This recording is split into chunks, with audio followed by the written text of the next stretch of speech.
olha, se você por acaso assistiu o programa da semana passada e ainda está assistindo as reprises, porque em geral as pessoas que assistem Pessoas de Valor assistem mais de uma vez um programa por causa dos assuntos. Então tem gente que fala, eu assisti de novo o programa com a Renata que estava falando.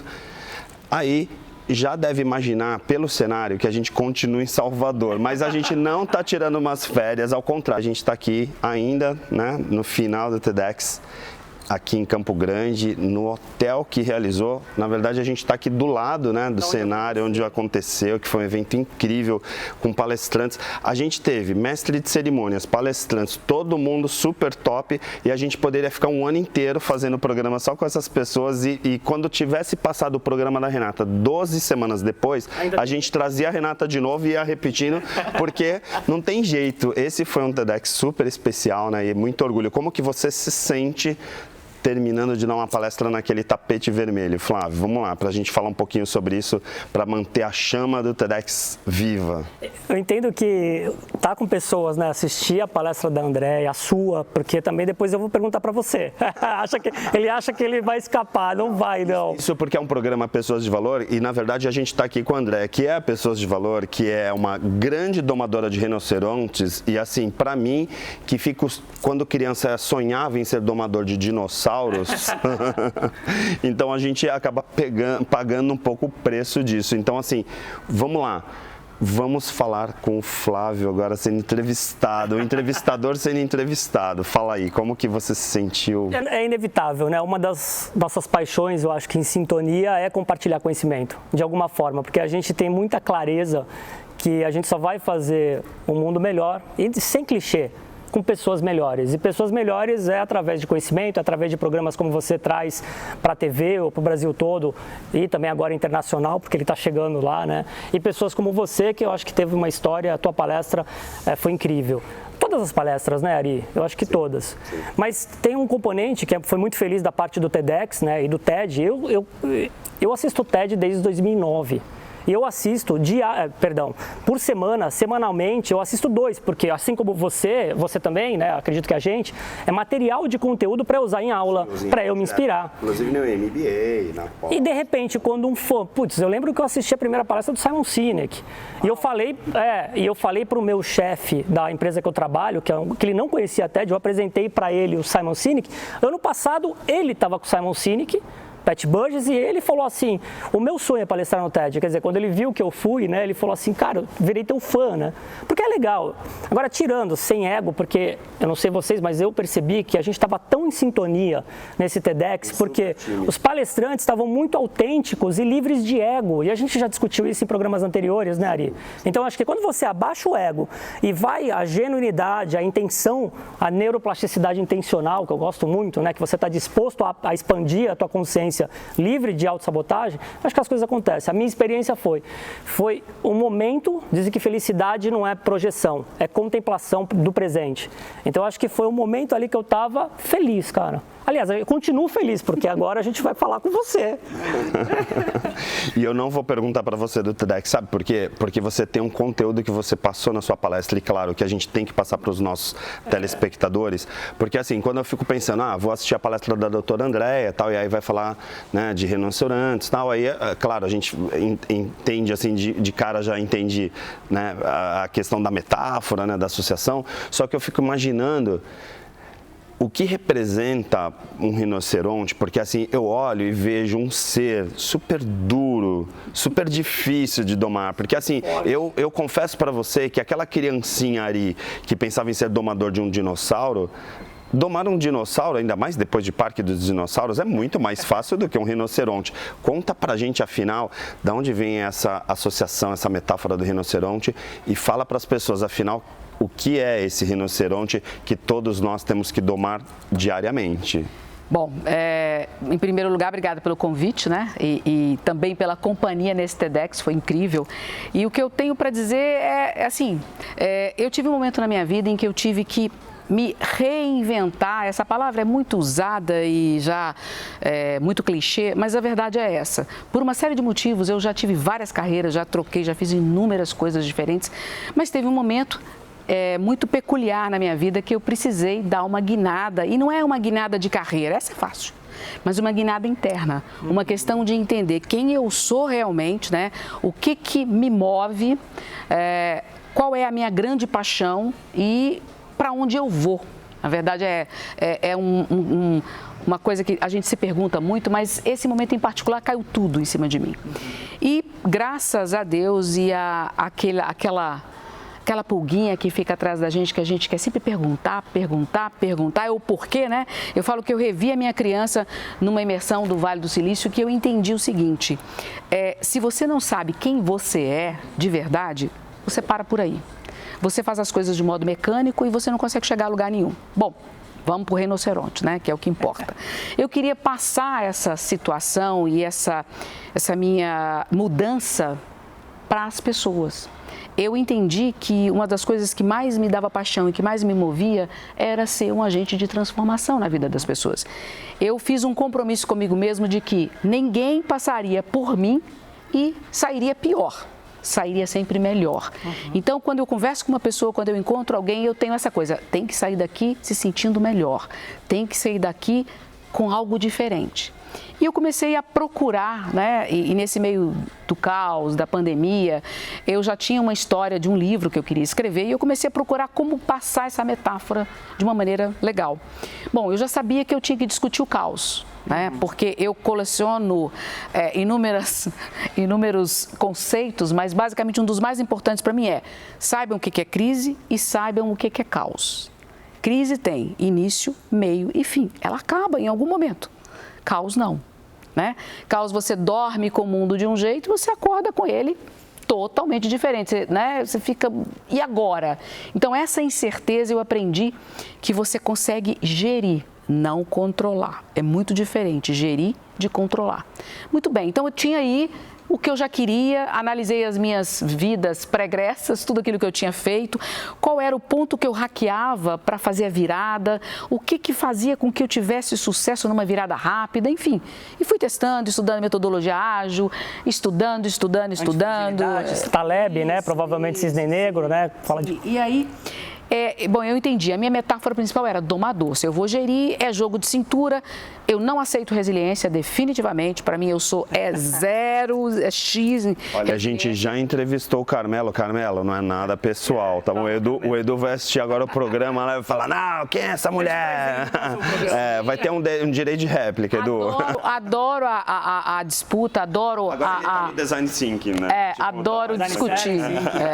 Mas vou explicar depois por quê. Mas o fato para mim é adaptabilidade, jogo de cintura, né? Flexibilidade. Pô, vem um tsunami ali, opa, deixa ele passar, né? Vem um terremoto, eu tenho que ter um jogo de cintura. Então, a adaptabilidade, é a ordem da vez. Até porque você tem a biologia instalada em você, né? E se a gente estuda a biologia, você entende que não tem como. Você tem um equilíbrio que ele é o tempo todo manuseado e tem que ser perpetuado. Então, eu já sabia que era domador. E aí, nas minhas leituras, nas minhas pesquisas, eu descobri a Michelle Wucker. E a Michelle é uma economista, uma cientista política e uma escritora incrível, magnífica, muito pouco conhecida no Brasil. Ela já foi, inclusive, assessora do governo da China e ela lançou uma metáfora fascinante, que é a do rinoceronte cinza. Por que rinoceronte? É muito interessante que no livro dela, ela conta que foi um amigo que disse para ela, você tem que botar um bicho nessa história, porque tem um cisne negro, você tem que botar um bicho. Que ela tinha a teoria, mas ela não tinha algo forte. Então, por que rinoceronte? Ela diz que o rinoceronte são grandes eventos, ou eventos assustadores, não necessariamente grandes, que te impactam, podem destruir seus sonhos, sua vida.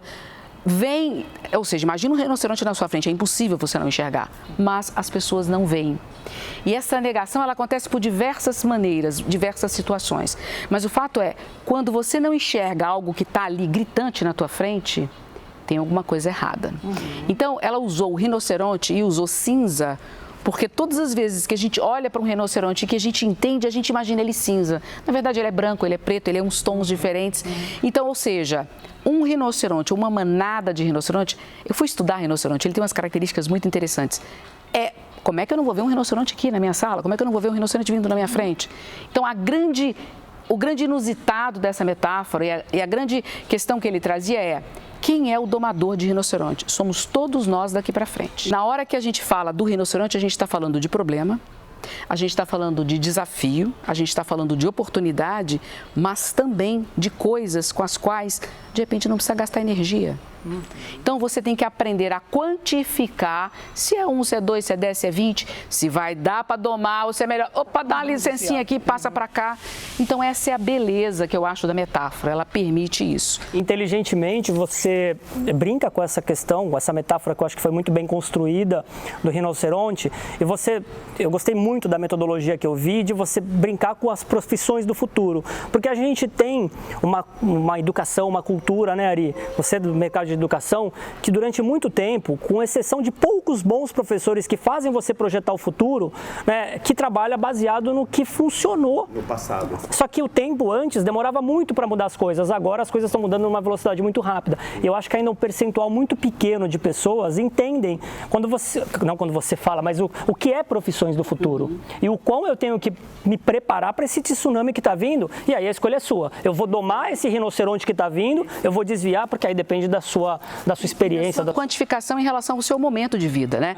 Eu uso profissão porque a gente ainda tem que manter alguma palavra ortodoxa, alguma palavra conhecida, Sim. Mas na verdade não existe mais profissão, né? A partir de agora, vamos trabalhar em squads, em times, onde eu pego... projeto, né? Exatamente, onde eu pego uma habilidade ímpar minha, uma sua, combino, resolvo um problema, crio uma solução, cada uma para o seu lado, eu vou resolver outro. Cada vez mais vai ser isso. Então, cursos normais, como o meu, de medicina, e eu fiz outros, enfim, não tem sentido mais. Não tem sentido você dedicar 5 anos para um conhecimento que está mudando mês a mês.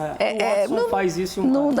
Então, assim, não tem sentido. E a grande questão da profissão ou do profissional do futuro é: todos nós vamos ter que aprender a resolver problemas.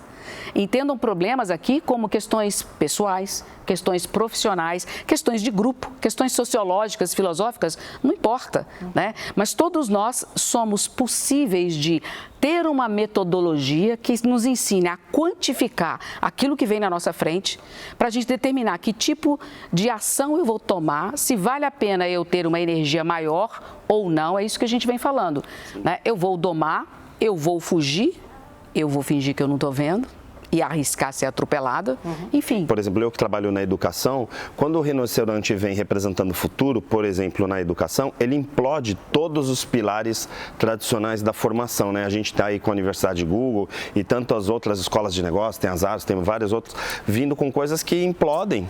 Exato. Um monte de paradigmas que a gente tinha que, assim, o modelo tem que ser esse de alfabetização, o modelo tem que ser esse e tal, e de repente... E você falou uma coisa muito interessante, o futuro. Gente, futuro não existe, né? O futuro é agora. Ou seja, na hora que eu falar a palavra o futuro é agora, agora já é futuro do futuro. Então, é assim, os tempos, essas ondas de caos, os tempos, eles mudaram. Então, eu brinco às vezes que a gente está numa pista de alta velocidade, né? E tem momentos que você precisa fazer um pit stop. Né? Você precisa trocar um pneu, você precisa dar uma recuperada, sei lá, óleo está vazando, mexe no volante e está tudo bem. Desde que você saiba o porquê você está indo para o pit stop e desde que você vá para o pit stop de olho na pista de alta velocidade, para você não perder o time. E assim, se prepara, se ajeita, se reconheça e volte para a pista. E na tua experiência, esse repertório todo que você tem, eu imagino, tem uma fala que eu gosto muito, que grande parte da nossa potência vem da nossa vulnerabilidade. E você teve um pico e vale muito grande na tua vida. A tua história é muito legal, né? Porque você teve vários vales, né? Sim. Agora o pico tá ficando milionário, eu quero ficar seu amigo, porque, né, tá... Então, assim, mas vários picos, né? Como que fala esse repertório teu da desconstrução, de você hoje, eu vejo a tua fala do desapego que você tem, né? Porque é muito difícil desapegar, né? O OLX, né? Não tem como, né? Como fica o branding, né? Fala desapego, não tem jeito. Eu brinco, não sei nem se eu posso falar, mas eu brinco com os meus mentorados. Cara, enquanto você não aprender a dar você tem que aprender 2 coisas básicas para estar comigo. Uma é dar o OLX, ponto. E a outra é humildade. Sim. Por quê? Todas as vezes, gente, eu troquei de carreira assim, absurda, não sei quantas, né? E adoro isso, e vou ter mais umas 3 ou 4 aqui, com certeza, né? Eu vou viver muito e vou aproveitar muito, porque tem muita coisa para aprender ainda. Mas por que humildade? E isso aqui vai uma dica muito importante, assim, todas as vezes que a gente faz uma grande mudança na vida, a gente entende ou a gente quer achar que a gente vai começar no mesmo lugar que a gente estava antes. De jeito nenhum. Então, você tem que ser capaz de ser humilde o suficiente para entender que você é zero à esquerda para a carreira que você está indo. Mas tem um detalhe, é zero à esquerda, mas nunca é zero. Porque quando você chega lá, você tem uma experiência, uma bagagem de vida que as pessoas que estão ali às vezes não têm. Então, é muito interessante, porque, tudo bem, se você chegar com a humildade e com a escutatória muito bem ativada, né, aprimorada, você chega, você tem um momento de inadequação, você tem aquele momento meio difícil, mas quando você pega, você faz isso e você sobe numa velocidade que as pessoas que estão ali ficam assim, mas peraí, quem passou por aqui, né? Por quê? Porque toda a tua experiência, ela está ali. Né? Se você tiver humildade para entender como aquele lugar funciona, como você deve se compor e se portar, você sobe muito rápido. Mas, se você achar que você foi diretor numa vida e que você será diretor com motorista, com o que seja na outra, sinto muito. Eu acho que essa coisa dos recomeços, né? Porque às vezes a gente fica com a sensação de que recomeça, mas que a gente traz tudo das experiências anteriores. Mas não significa que a gente traz literalmente tudo da vida anterior, né, desses recomeços, com certeza, né? E para recomeçar, vocês trazem muitas pessoas aqui que falam a coragem é fundamental, né? E a Renata falou, eu escutei, eu vi o programa dela de ousadia e eu diria que ousadia é uma boa palavra, é melhor até do que coragem, porque você tem que ser capaz de vencer o que os outros vão dizer.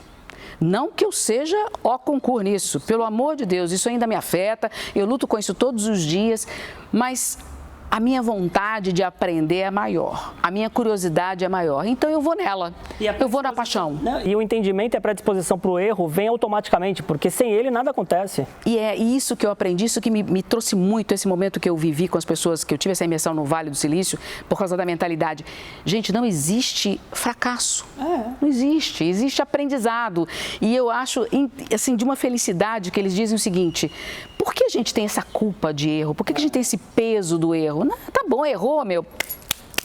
Sacode, vai para a próxima, tenta de novo, tenta de novo. Por isso eu admiro muito o atleta. Porque o atleta não pensa que ele está errado, não pensa que ele não conseguiu, ele pensa na persistência, não resiliência. A persistência. Peraí, que você citou Edu, eu vou ter que fazer um intervalo, senão daqui a pouco ele está me processando. Resiliência, não falamos nesse programa de hoje. Um minutinho a gente volta com Pessoas de Valor. Você não aprende a ser líder na escola e nem na faculdade. E a liderança é uma habilidade que pode e deve ser desenvolvida. Por isso criamos a imersão Desafios da Liderança no último final de semana de junho, 25 e 26. É online, ao vivo, você não pode perder. Poucas vagas, a um preço simbólico. Inscreva-se já em todas as redes sociais, Coach Renise Gomes. Estamos de volta e eu já fui ligar lá pro Carmelo para falar que tá tudo bem, amigão, né? Ele que a gente brinca, né? Mas claro, tá lá entre os pessoas de valor, né? Que já participaram aqui do programa, né? E dá um orgulho gigante, né? Quando eu fico pensando, vai Joel J, tipo, tanta gente, né? O Sullivan França, todo o Tadashi, né? Um monte de gente que já passou pelo Pessoas de Valor e eu fico pensando. E eu nunca tinha pensado nisso, mas a gente está aqui hoje finalizando, né, um TEDx. E assim, o que tem de TEDx no Pessoas de Valor, Flávio, né? Agora uma coleção enorme, porque a gente está aqui com a Andréia. E aí eu tenho que fazer essa pergunta para você. Domador eu imagino que é controlar o rinoceronte. E aí, de repente, eu fico imaginando como dominar o caos. Domador não é controle. Domador é gestão. A gente não controla, a gente não domina nada nessa vida, muito menos o caos. Para mim, o caos é oportunidade. Porque, olha só, a gente não tem caos se a gente não tiver ordem. E a gente não tem ordem se a gente não tiver caos. Então, toda ordem, em algum momento, ela vai evoluir para um caos. E todo caos, em algum momento, vai evoluir para uma ordem. Isso é inexorável. Essa é uma filosofia do domador? Eu diria que é uma filosofia de quem inventou o domador, entendeu? Então, do domador. Sim, porque a questão do domador é o seguinte, o que é doma? Doma é lidar com, é trabalhar com, é fazer junto. Na hora que você vê um domador com uma fera, o que você vê ali? Você vê uma dança, né? Você vê uma dança de duas feras, porque a fera precisa enxergar o domador como um igual. Isso é muito interessante, eu fui estudar um pouquinho de doma, é um negócio muito interessante. E você tem um jogo, né? Um jogo, agora eu tenho mais poder, depois eu tenho mais. E não é um poder de agredir, é um poder de ter influência. Então, quando eu falo domador, eu digo alguém que gere a sua vida no meio das incertezas. Alguém que consegue ser adaptável, flexível, alguém que tem criatividade para, no meio da bagunça, achar alguma ordem e seguir ali e estar pronto para mudar caso necessário. Eu fiz até essa provocação, porque para mim me vem um pouco essa coisa do caos, também de você enxergar o caos e enxergar essa fera na sua frente, também sendo uma fera, de você se enxergar capaz, com competência para poder gerenciar esse caos. E aí me vem essa ideia da atenção plena, né? Que a gente fala muito, né? Uma coisa milenar, mindfulness e tal. Mas assim, como conseguir enxergar que seja um gatinho ou um pitbull na sua frente se você não tiver com a visão ativada? Perfeito. E tem uma questão, né? A economia da atenção que está sendo hoje, né? Eu acho que a grande fala, sistema atencional, a gente sabe disso, ele está sendo roubado, né? Está sendo... E quando a gente está destruído. E as pessoas com isso... Queria também te ouvir, né, encaixando uma na outra, se vocês estão observando isso, a gente está muito clara a perda de pensar, as pessoas estão pensando menos, né, estão com uma incapacidade de ter o pensamento no nível 1 crítico, não estou nem falando no nível 2, 3. É só ver o cenário que a gente está vivendo hoje, né? E é exatamente essa questão, essa analogia que eu fiz com a pista de alta velocidade, né? Quando você está na alta velocidade, você não tem muito o que pensar, você é meio que automático as suas reações. E tem que ter muito cuidado, porque uma reação errada, você se ferra, desculpa o termo, mas, né? Então, assim, na verdade, eu acho que linkada à atenção, uma coisa que eu descobri, você não mede, isso é uma coisa, descobri não, isso é uma coisa mega blaster reconhecida, você não gerencia aquilo que você não mede, certo? Então, qual foi a análise que eu fiz de todas as mudanças da minha vida e como eu aloquei isso? Uma coisa que eu percebi era o seguinte, o que me fazia ter sucesso na próxima virada? Por que eu conseguia rapidamente hackear a pegada daquele lugar? E eu comecei a entender algumas coisas que se repetiam. Padrões. E uma das questões mais importantes era o seguinte, quando a gente nomeia o que está na nossa frente, tudo muda. Vocês querem ver? Se eu disser que eu tenho medo de falar em público, você tem a sua história no TEDx, eu acho que depois você tem que contar do Pedrinho, o que for, mas se a gente disser que a gente tem algum medo figurativo, você mesmo colocou o cérebro reativo, que existe alguma questão nisso. Ótimo. Agora imagina se eu dou um nome para o meu medo. O que acontecia com o nosso cérebro lá para trás, né? A gente nem usa mais falar reptiliano, mas eu vou falar o reptiliano. Sim. Sobrevivência. Então é preferível, eu vejo algo verde, eu asseguro, opa, vai que ali tem um predador. Eu precisava conseguir diagnosticar qual verde era o perigo. Não é à toa que verde é a cor que a gente mais tem nuances, porque verde foi a primeira cor que nós reconhecemos. Então, todas as vezes que eu nomeio algo, o meu cérebro deixa de entender aquilo como desconhecido e automaticamente a minha reação muda. Eu passo a funcionar com uma outra parte do cérebro que vai tentar achar caminhos para mim. Então, a primeira coisa, se você estiver diante de um grande desafio, de um grande problema, de uma grande questão, tente nomeá-la. Mas não é nomear, eu tenho medo de falar em público. Não. Começa com os porquês. Por que você tem medo de falar em público? O que aconteceu? Porque na grande maioria das vezes o medo é uma febre, é um sintoma de algo que está lá para trás. Sim. Voltando para o mundo corporativo. Quase né? 100%. E quando a gente fala de um problema no mundo corporativo, que a gente fica ali doido para resolver o problema, para, dá um passo para trás, nomeia aquilo real, qual é o problema real, analisa de um certo distanciamento, cria cenários, analisa, né? Como uma águia, vai para cima, dá uma olhada, opa, tem ali, tem aqui. O que a águia faz para pegar uma presa, né? Ela sobe, ela sobrevoa e analisa. Ali está minha presa, deixa eu ver se tem algum risco por trás, ela dá aquela sondada. Na hora que ela toma a decisão, ela é veloz e certeira.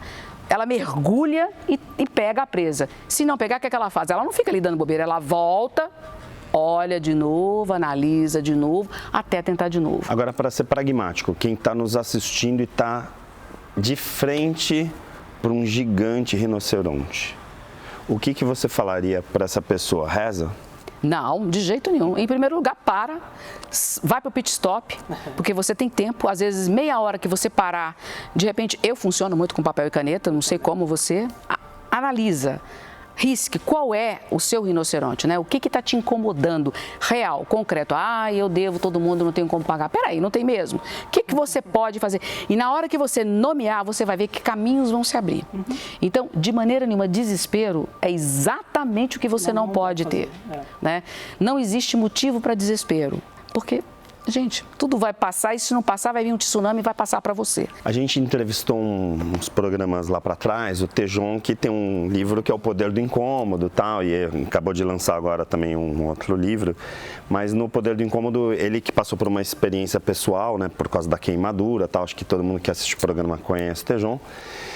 E aí traz essa coisa que talvez, fazendo uma análise lá do incômodo do Tejon com o teu rinoceronte, eu acho que tem um pouco essa coisa das oportunidades que talvez esse caos traga para que você possa se reposicionar ou buscar esses novos caminhos, essas novas jornadas. E aí a gente está falando em transformação de pessoas. E eu não diria nem talvez, eu diria com certeza.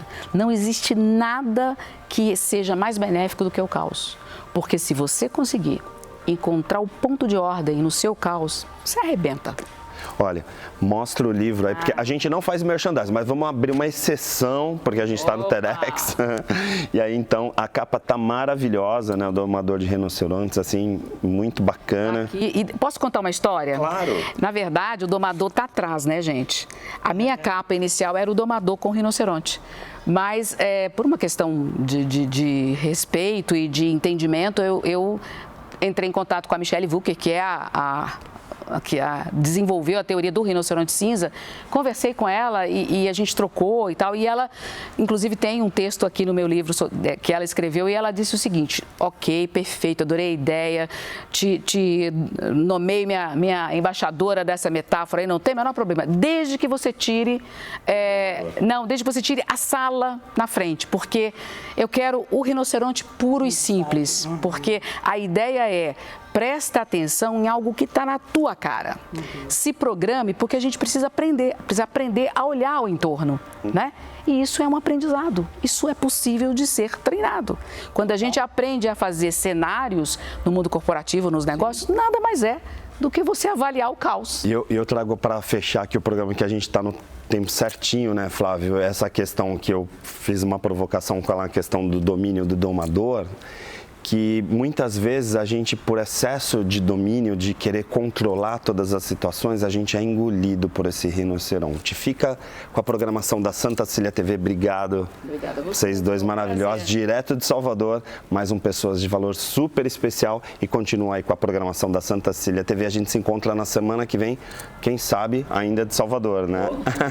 Até mais.